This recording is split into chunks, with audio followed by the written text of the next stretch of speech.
Labadiena. Hi, everyone. I wanted to uh, welcome you to our webinar and discussion on social innovation today with experts from France and Cyprus. I'm myself, I'm Mindaugas Danys from Vilnius, Lithuania, and the event is organized by Lithuanian Social Innovation Cluster together with Lithuanian French Chamber of Commerce. So today we're going to talk about what it takes to grow a social innovator, a social entrepreneur, change maker. Also, what are the examples of social innovations in France and Cyprus? And we have several guests for this online event. And I'd like to introduce to you Cafui from France, University of Poitiers. Hello. And Sotiris from Cyprus, Social Innovation Center. So please, could you tell a few words about yourself, Cafui? Hello, everyone. It's a real pleasure to be here, and thank you for the invitation. I'm really honored to be here. I'm a recent Ph.D. graduate in social in management science, and I focus basically on social business models and how entrepreneurs use their values to change their social business models, mainly in the field of ethical fashion, and that's it. Okay, thanks, Cafui. Sotiris, what about yourself? Kalispera or Kalimera? I always forget this.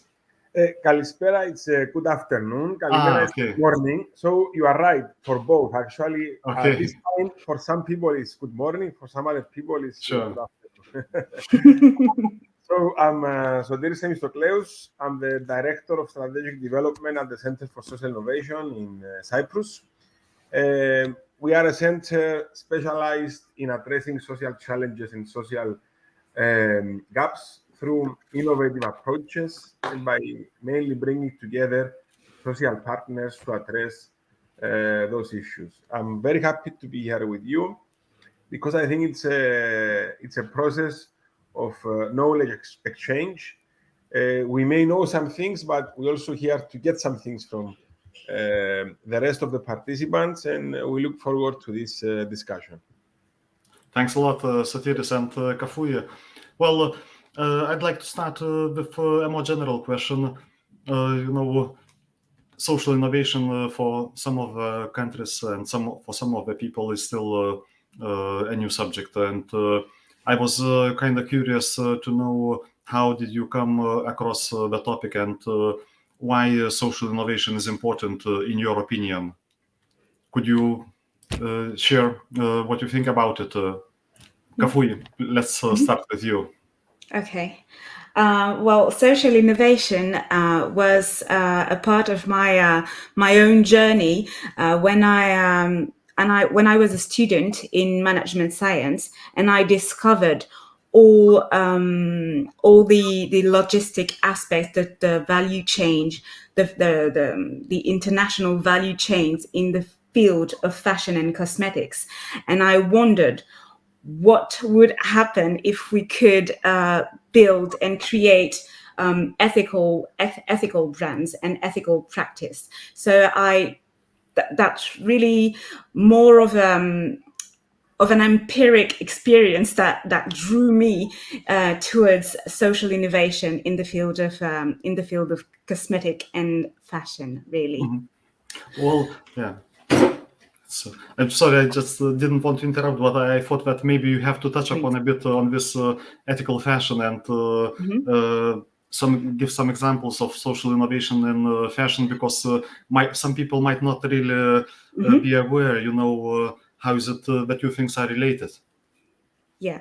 So when you hear about fashion, you imagine Vogue, you imagine the Fashion Week, you imagine a lot of consumption, and the thing is, the fashion industry is well known to be one of the most pollutant industry in the world, unfortunately, and also to be involved with malpractice in terms of work conditions. For instance, in 2013, I don't know if you heard about an event in April 24th, which is the Rana Plaza collapse.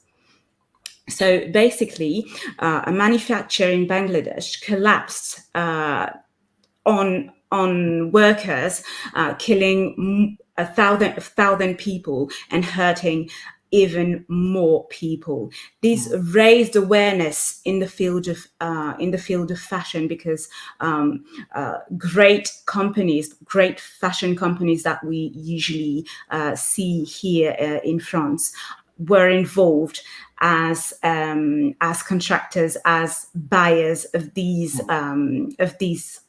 plants, of these workers' work. Okay, so by raising this awareness on the problem, on the social problem of the field of fashion, the sector was invited to think more thoroughly about their value chain, about their practice in terms of buying, in terms of conceiving fashion. I see. So do you mean they took some practical steps somehow to get rid of sweatshops or increase the working conditions or some other things? Yeah. So basically, well, nowadays we have an obligation of vigilance, meaning we need to have an eye on working conditions. But some companies decided not to follow the fast fashion work, but to step aside and think with cooperatives, with workers, well, in France and also abroad, to build social relations, social work relations that are promoting well-being for workers, really. I see. Well, Cafui, I guess we'll get back to this social business models in the fashion industry a bit later as well, because that's really an interesting and hot topic, I guess. Myself, I was surprised several years ago once Patagonia, very well-known, company for gear, for hiking gear and all the clothing, very popular brand amongst hipsters, and not only them. They started to buy back or their own garments and resell them online, trying to extend the cycle of usage of those garments, so that now if I open Patagonia website, I can buy a jacket that was used by somebody else before. Of course, that's kind of I don't know the scale of it, but anyway, it's an interesting indication of companies trying to reinvent and also trying to adhere to some of the practices of sustainability, I guess. As an example, I can take an English example that I worked in the UK. It was Catcha Black, which was bags and accessories made out of inner tube. So the inner tube in a tire that is used in agriculture and was literally going to waste. So she took it back and recycled it in order to make reusable goods, quality bags, for instance. Interesting as well. Okay, Sotiris, what have brought you to the social innovation life and world? What do you think of it? So I assume that France case to go to the social fashion, it's even more advanced than us. But Cyprus, coming from a region of conflict, of a region of being a transit for many people migrating from Middle East and Africa, an area where just recently accessed EU. I assume social innovation was a kind of a response to these challenges. Social innovation, and this is very interesting, especially in the times of war and conflict that we are all experiencing right now, is used in Cyprus and is being implemented as a bridge between the different communities, Turkish Cypriots, Greek Cypriots, Armenians, Maronites, Latinos, to create common initiatives that will minimize friction and conflict between them. So this is one area that I was initially, and I'm still very interested in, how social innovation can be used as a tool to bring people together. This is the first area where we focus, and that's why as the Center for Social Innovation in Cyprus, we support a lot of youth, a lot of women, a lot of migrants, a lot of people with disabilities to make their own social enterprises and social businesses as a medium for accessing the market, a medium of bypassing gaps and challenges. I see. So sorry, Sotiris, can you also bring up several practical examples of those initiatives just to give us an idea about, because all this, it's not so easy for, groups that are... There are a lot of, companies created by Turkish Cypriots and Greek Cypriots to exploit, let's say, the olive trees in Cyprus, because there are a lot of olive trees in biological way. So from the island is divided, actually. Half of the island is occupied by Turkey. The rest is considered to be the recognized part, the Republic of Cyprus, regardless of the politics, which are very important, of course. The two communities, not talking about states or whatever, the two communities, Turkish Cypriots and Greek Cypriots, collaborate to create olive oil and sell it globally. So this is a way. That's kind of unusual, because I thought that the two parts don't really are brought together. That's interesting to know. Exactly. So this is a very important area. Also we support an initiative here in Cyprus called Cyprus Inno. It's an awarded UN initiative. It's a social enterprise that promotes social innovation among youth in both communities, and it's run by a Turkish Cypriot and a Greek Cypriot. And it's an awarded, let's say, initiative. Also, in other areas, like in women integration in the market, especially women from the rural areas, we try to support them to create agro-tourist companies, so they can manage some hospitality services, let's say, in the tourist industry in the rural areas.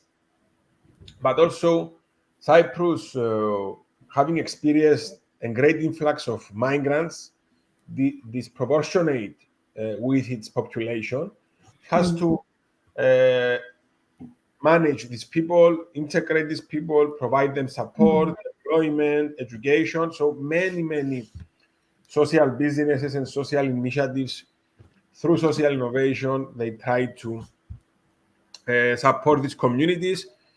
As, for example, our common friend, George Isaias from Synthesis, created a company for gardening, and they were employing refugees that they knew how to do gardening, so they could help, because there are some cultures, some communities of migrants that they have very advanced skills in areas that we don't have in Cyprus. So we try to work with that.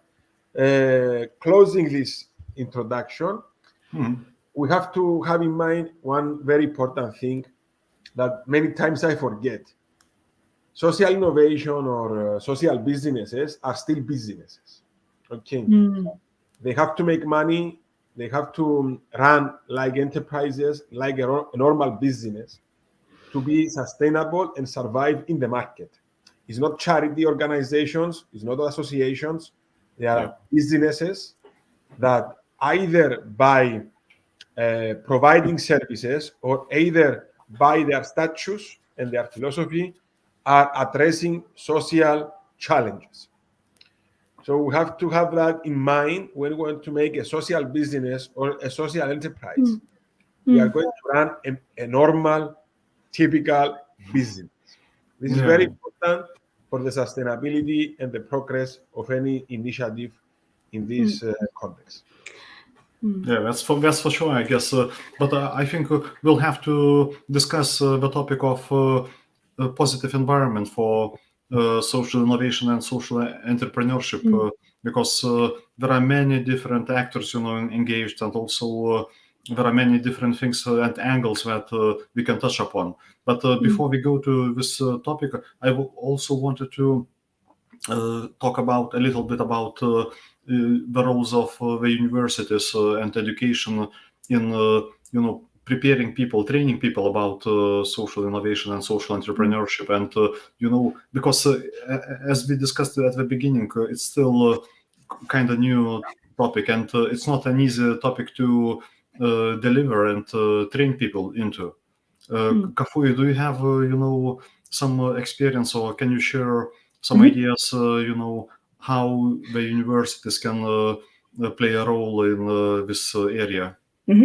Well, I'd like to draw attention on the fact that in social innovation, two views on the topic coexist in France. You've got social innovation as a process and social innovation as a result. So social innovation as a process is basically focused on the type of organization that you build with stakeholders, such as cooperatives, for instance, or associations, for instance, with democratic decision making. And also, social innovation as a result is focused on the social need that you try and respond to, and you will see more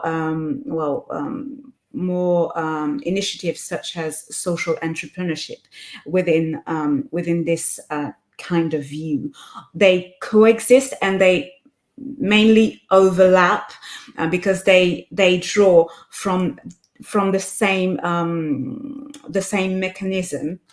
mechanisms. And what universities, what scholars, what academics and business schools could do on these were mainly educate, inspire, and also help building tools. For instance, I've got the Institut Godin in the north of France, that is really a lab for social innovation. And basically they have a tool called Capteur d'innovation sociale, so social innovation captors, and that they transfer to social innovators. Either they might be citizen innovators, territorial innovators, or mainly social entrepreneurs, in order for them to be equipped to get the skills really to implement and to foster social innovation within their ventures. We've got Lyderi Spal and Servanti that really captured what I'd like to say is that the potential for social value creation in a social venture is function of entrepreneurs' values, motivation and skills. And what universities can do, and what public policy also can do, is to equip these social innovators to give them the skills they need to foster social innovation. So, for instance, you've got a business school called ESSEC that created MOOCs, which are online courses devoted to the concept of social innovation for students, but also for workers, professionals in general. Interesting. And across the country, you can literally be trained to social and solidarity economy anywhere. So I looked in the region I'm in, which is the southwest of France, Nouvelle-Aquitaine. You've got more than 32 curriculums dedicated to social and solidarity economy. Oh, that's a lot. Is a certificates, bachelor's, master's. So to any level, you can be trained by universities and schools to develop these skills, useful skills for social innovators. Yeah, well, that sounds really impressive. I didn't expect it will be already integrated into the curriculum of several degrees, of universities or colleges or whatever. So that's really something to look into and maybe also follow by other countries. So, I would like to ask Sotiris slightly different question, because Cafui talked about the university education, but also she mentioned public sector. I was very curious to know whether you have, a support from the public sector of Cyprus in the area of social innovation, whether the public sector of Cyprus promotes and implements and also uses itself for social innovations, because, I don't think you can only do it by yourself in different society in order, if you want to really have a social impact and social change and improve the livelihoods. What's the situation in Cyprus and public sector and social innovation? Okay. I didn't hear very well your first part, but I will understand that you are asking about the relation between the public sector and social innovation. And yes. If we really use the topic, do they embrace it? Do they foster? Do they support you and other actors, to make social change? To put things in a historical context, let's say, social innovation was massively promoted in Cyprus after 2004, when Cyprus accessed European Union. I see. Before that, there was not really a clear idea or a clear, let's say, movement towards social innovation. So in a way, social innovation came and was promoted by the public in somehow. NGOs, you mean? NGOs or social enterprises or businesses, individuals? Through the European Union. Okay. The Republic of Cyprus as a state, as public services, although they support social innovation initiatives, they have some funds for social innovation, there is a very, very, very big problem in Cyprus right now, which is a legal problem. What do you mean? There is no official definition recognized by the Republic of Cyprus on what is a social enterprise. Okay, I see. So legally, nobody can claim that it's a social enterprise. You are either a for-profit company, a non-profit company, an association, a charity organization, but there is a process, but it's a process that is being the process for 5-6 years. So although the state, we can say that psychologically supports social innovation and verbally they say everybody's good, they actually have a lot of funds to promote social innovation. But eventually, they don't have a legal framework and a legal context for social enterprises. Yeah, that's a challenge. With clear benefits or clear regulations or clear obligations. So nobody can claim that. That's an issue that we have with the public services. But overall, public services, we can say that by definition, they do social innovative stuff, because as public service, they provide services to the public, to the society, and they always try to be ahead in terms of quality and wideness of the services. We have some ministries that they are very, very good at this, like the Ministry of Labor and Social Security, like the Ministry of Education. We have some organizations that also are very advanced, like the Youth Board of Cyprus, which is the public authority for the youth. So I can say that the public supports and promotes social innovation, but there are some political implications in passing the legal framework from the parliament. So this is the status and the case of Cyprus in this.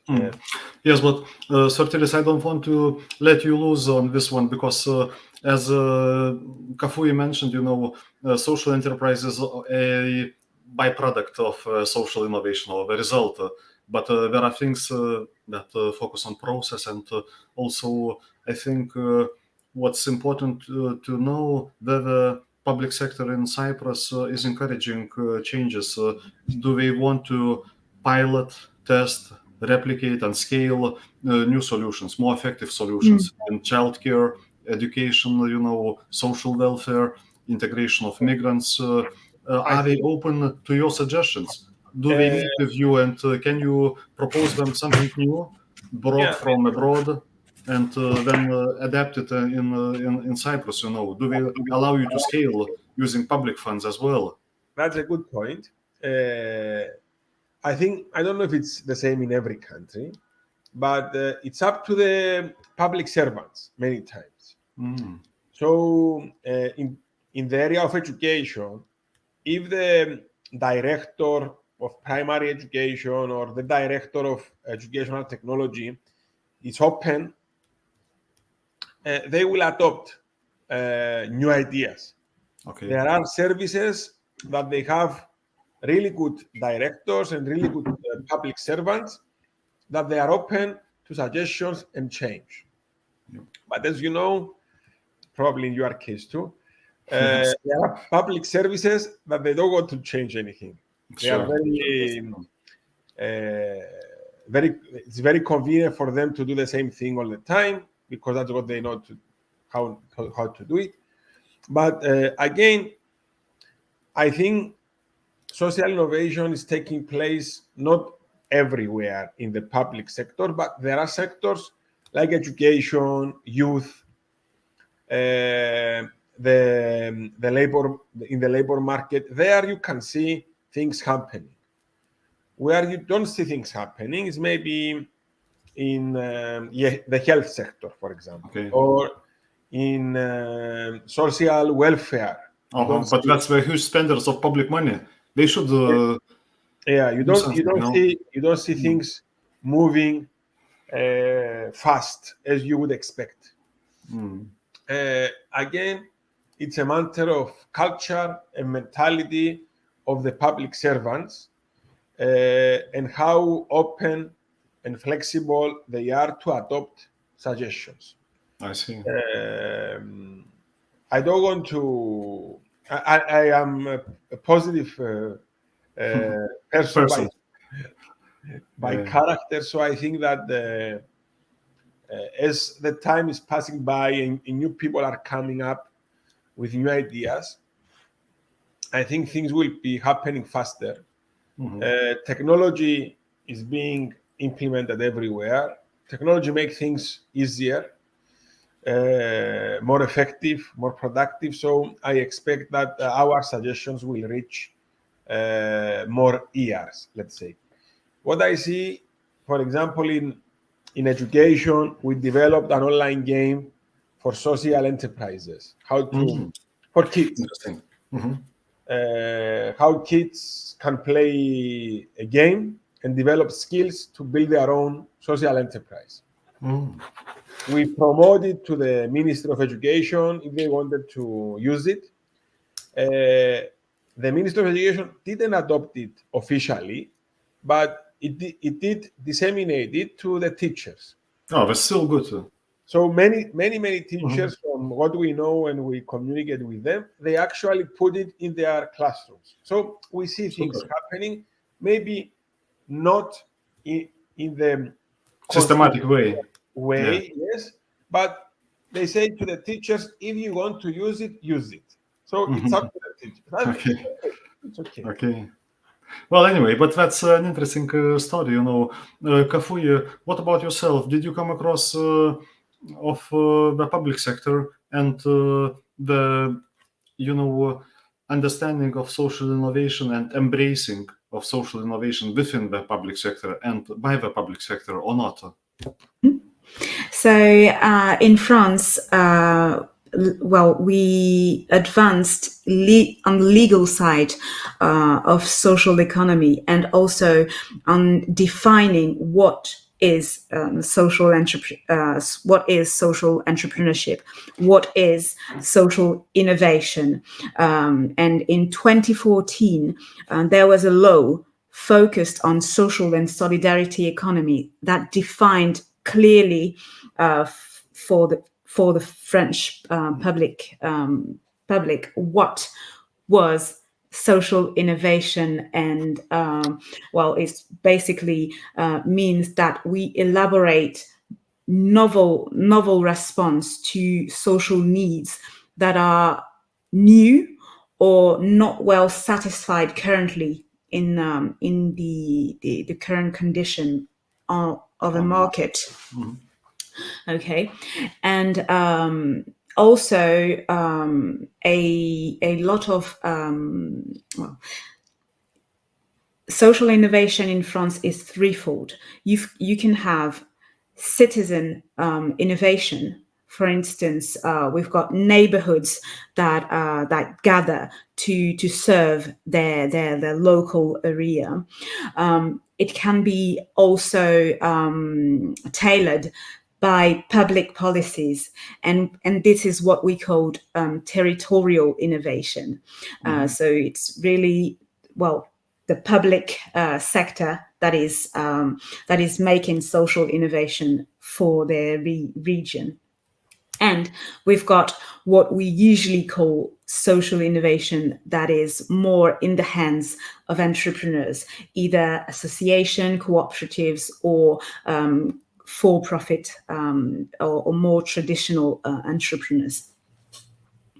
So 4 years ago, a government initiative was made, which is called French Impact, and it's devoted to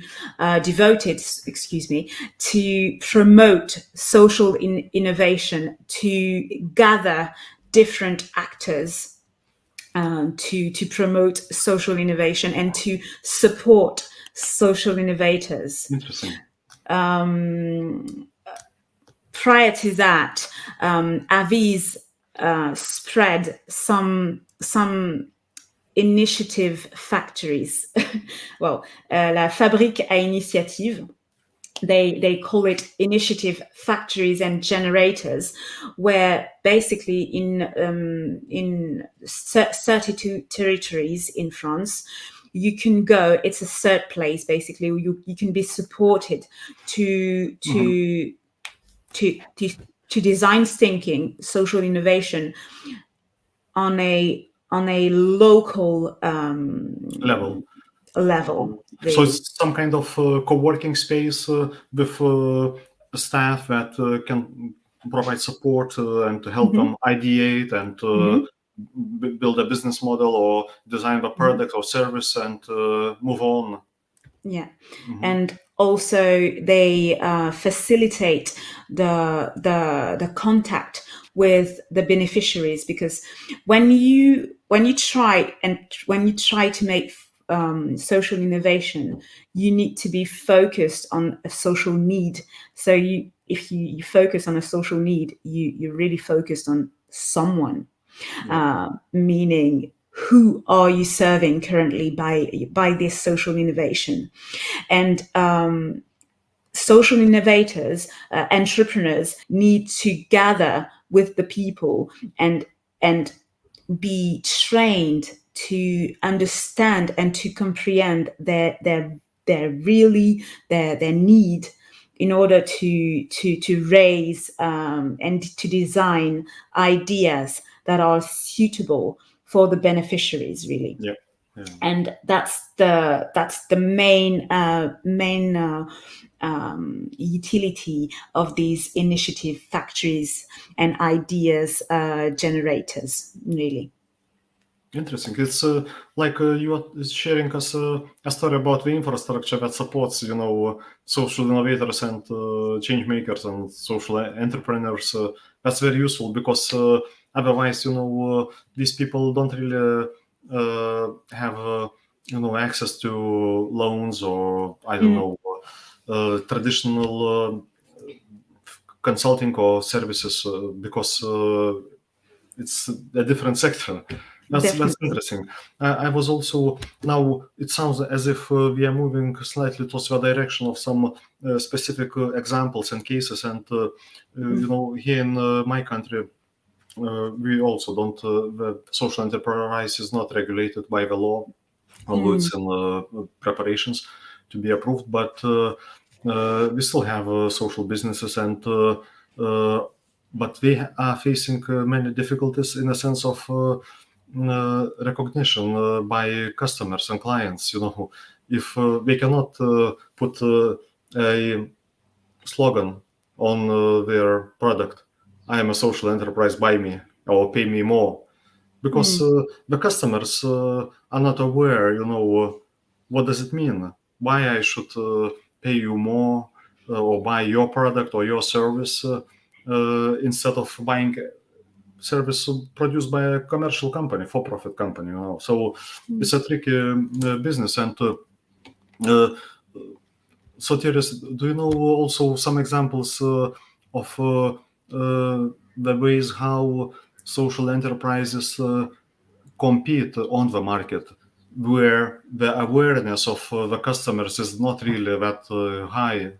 I think we still have many commonalities between Cyprus and Lithuania in terms of the level of the development of social businesses. So do you know some tricks and things how your companies are being able to earn money, revenues, and employ people? I can use our own example as Center for Social Innovation. I mean, the most important thing is to be visible, to be out there. I mean, you cannot hide in things that you are. So it's as simple as that. You have to. I think that, but when you become visible, you need to have a message. You have to understand what is your comparative advantage to the rest, and you try to provide this fulfillment, social fulfillment of citizens, meaning that by getting your services or products, the benefit is multiple. It's not only that they get something of quality or a service that they need, but also through that, they are helping other people too. So that's the selling point. But again, as I said from the beginning, you have to treat a social business like a business. So you cannot expect that you will be successful because you say we support social mission. Yeah. I mean, I don't want to buy something that is not good just to help social issues. You have to think in a business context. So the priority is to provide high quality products and services. Is the number one issue. Yeah. Whatever you do, whatever you offer, because people are paying. Maybe sometimes they are paying more than they would pay a multinational company to do something. So you have to deliver high quality products, high quality services. That's a trick to get in the market. I mean, it's as simple as that. Yeah, sure. But as long as you manage to provide high quality services and high quality products, and you feel confident for what you offer, you have to be visible. You have to be out there. I see. Well, and to do things in a collaborative manner, not in a competitive manner. You have to collaborate with other businesses. You have to collaborate and complement each other in different areas. For example, we are talking about agrotourism and women entrepreneurship. This can be aligned with, I don't know, an environmental-oriented organization to do something together. I mean, you have to always try to find synergies and collaboration so you expand your out market. I see, but Sotiris, I have expected that you will mention also that you should sell the story, or you should, put some tragedy on the front window of your marketing message, just to try people also to get engaged and get somehow empathized with your story. But it's not easy, I know, and also but still it ends up with a product quality. I am not a person that I will buy or I will sell ethics, or I will build my progress on people's feelings. Yeah, sure. I help people through my business. Yeah. But that doesn't mean that I will steal my clients. I see. I agree with you. Yeah, that's true. That's why I said at the very beginning, we need to realize that we are getting in the market, in a competitive market. Nobody will feel pity for us if we are not good. That's true. That's true. If we are not good, we are out of the market. It's as simple as that. It doesn't mean because you have the label social on your name, it means you will be okay. I see. Well, Cafui, I mean, we got really deep inside this mentality of the society and customers also, and social enterprises, the selling points. But do you see your input there? I mean, do you have your attitude for this as well? Yes. Well, the entrepreneurs I worked with during my thesis project had the same problem of how do I sell an ethical product without making a marketing out of misery. And the thing is, and the response to that was valuation.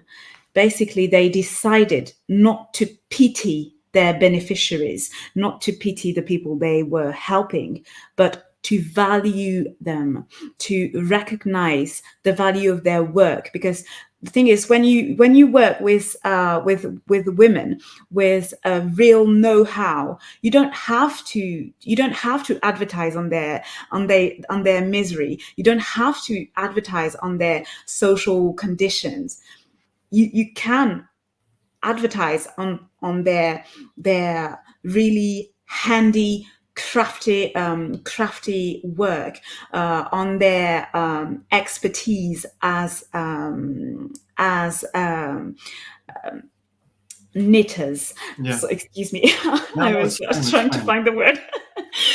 So on their expertise as knitters, as producers, and that's what you're gonna value. And I really I appreciate what you said, Sotiris, because you are really on a market. You are really selling a real product that needs to be at the standard of the market.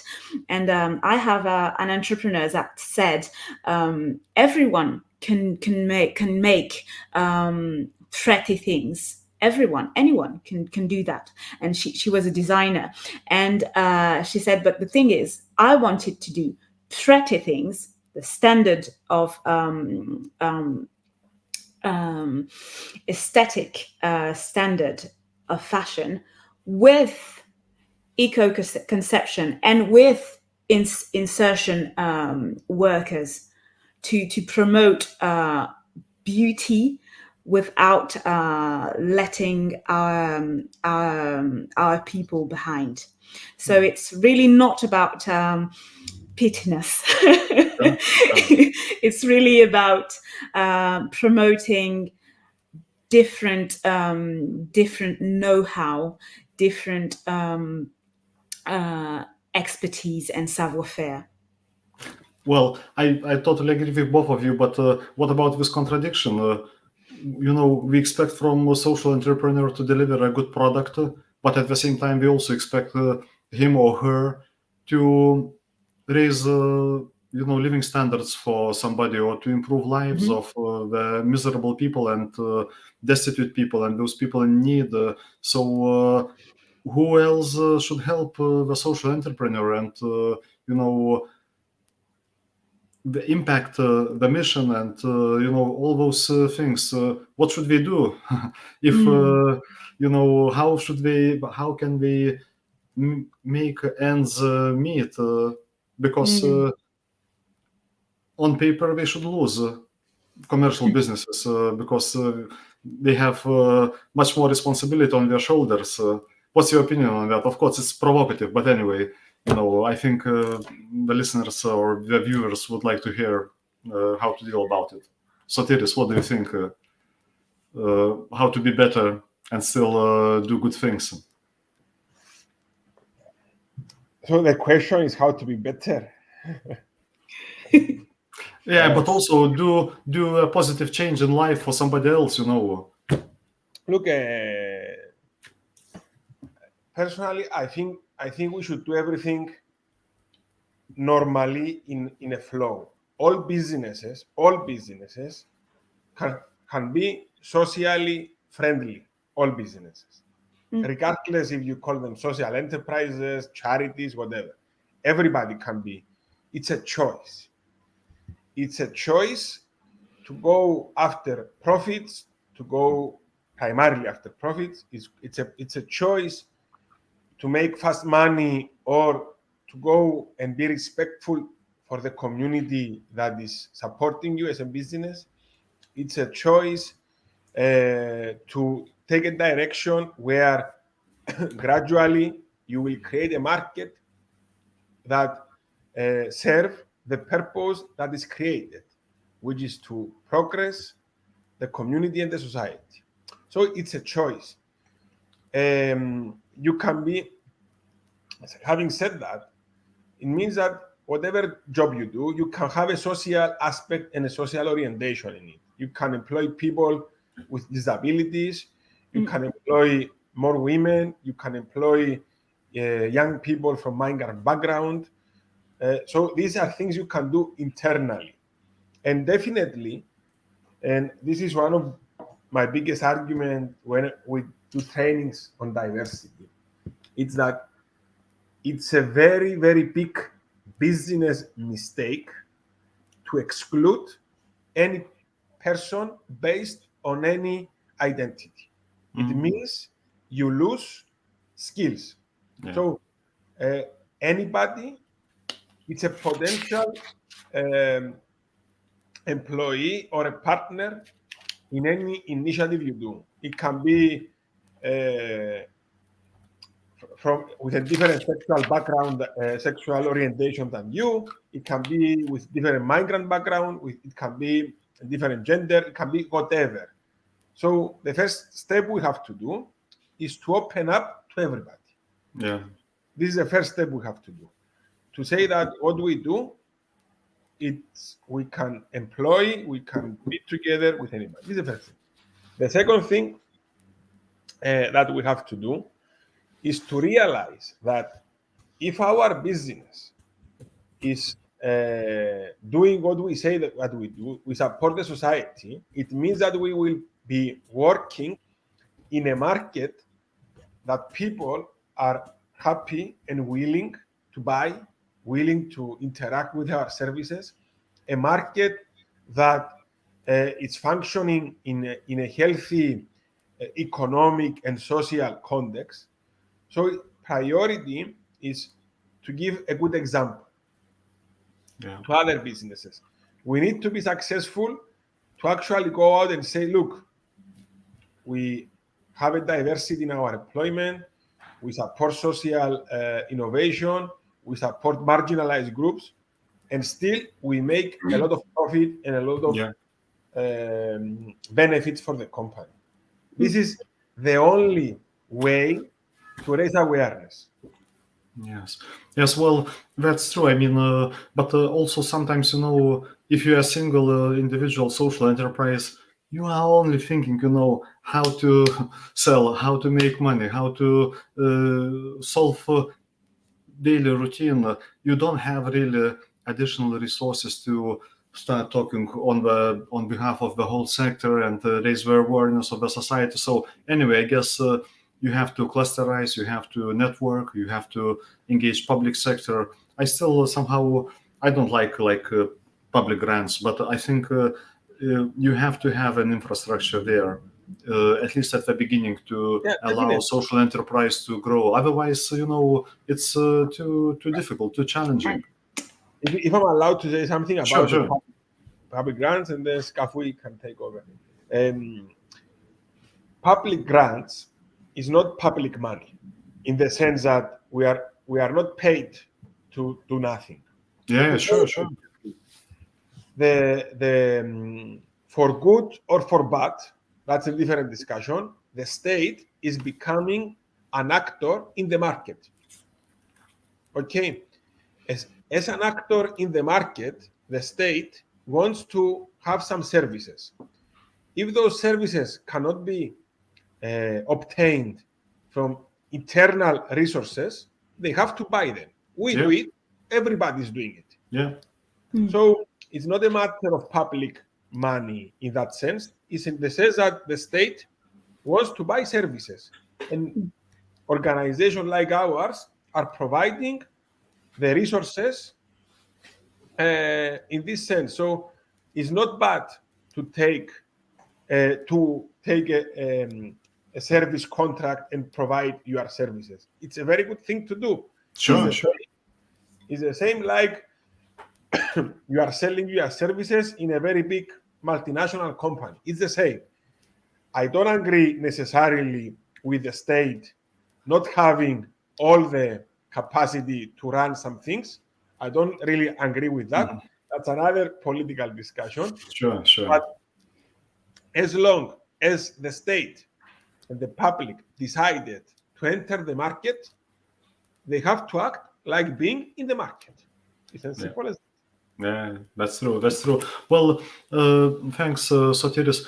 Cafui, our conversation today is also ending, in a short time. But still, I wanted to ask you whether you would like to add something what has been missed, or the point that you want to stress or you want to highlight within our conversation, please. Well, I think that to help social entrepreneurs, that's where social innovation is really important, because using the current context, you can use design thinking. You can use thinking outside the box in order to foster real solutions, and I think that's growing social innovators can really be a tool. For instance, a few years ago, I participated in a citizen consulting for companies that was for companies in beauty and also in fashion, that was in difficulty in their management, and the use of their ecosystem enabled them to take a step back, to reflect on what really they aimed at, and to reflect on what solutions they could have. Because the thing is, when you are in your own venture, you're really in the field, and you can be clouded, and you need support. So what I would like to stress here is fourfold. Well, you've got an ecosystem with support, with tools in order to evaluate and diagnose. You've got also financial support. For instance, in France, we've got Sigal, which are citizen savings that invest in social economy, basically, and they are self-managed. And also you've got educational.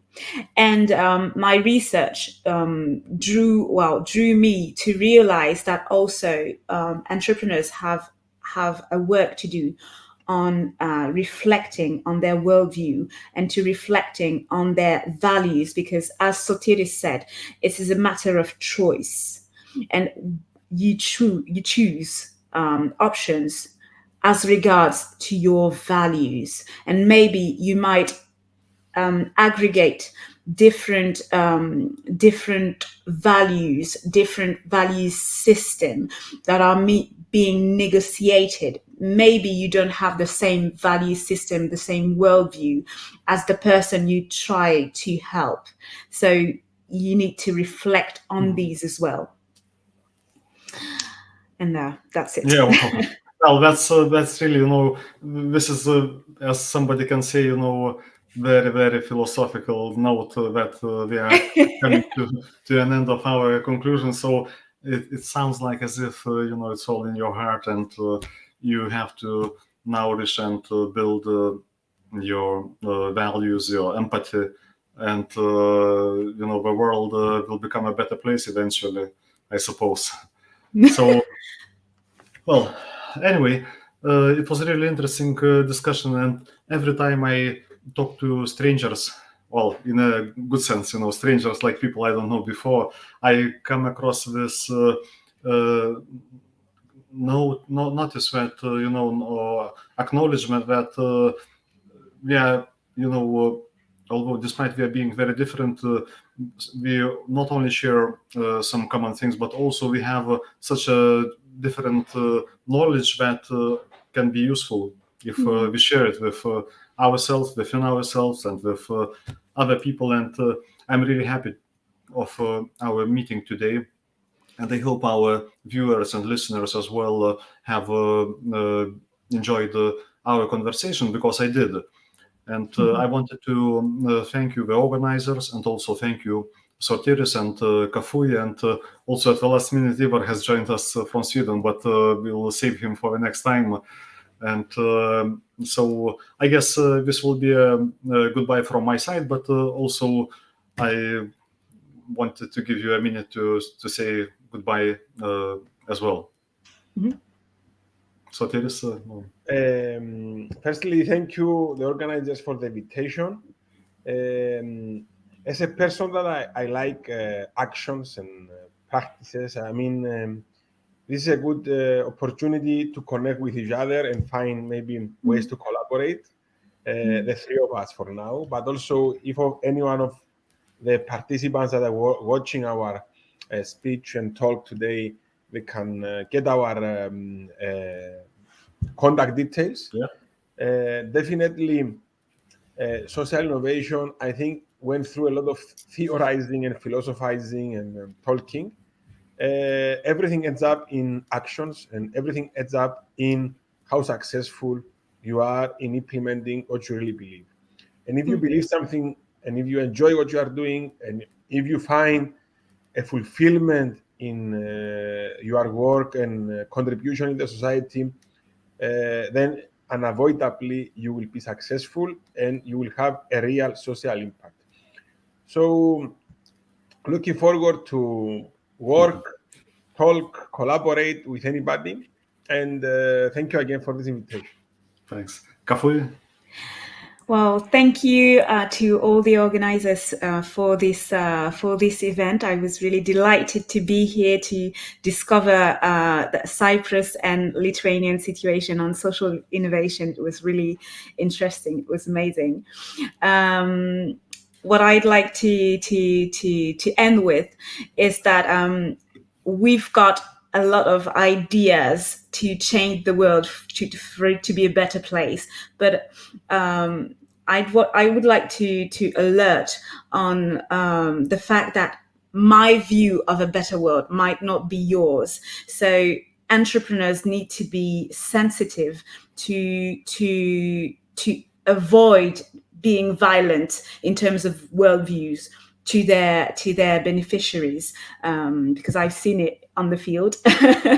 And that's really errors that you would like to avoid in order for an initiative to be really successful, to really benefit someone and not only your mind. Okay. Yes, well, thanks a lot again to everybody, and I guess we'll meet next time online or preferably offline as well. Or so keep in touch, and bye. Thank you. Thank you. Thanks a lot.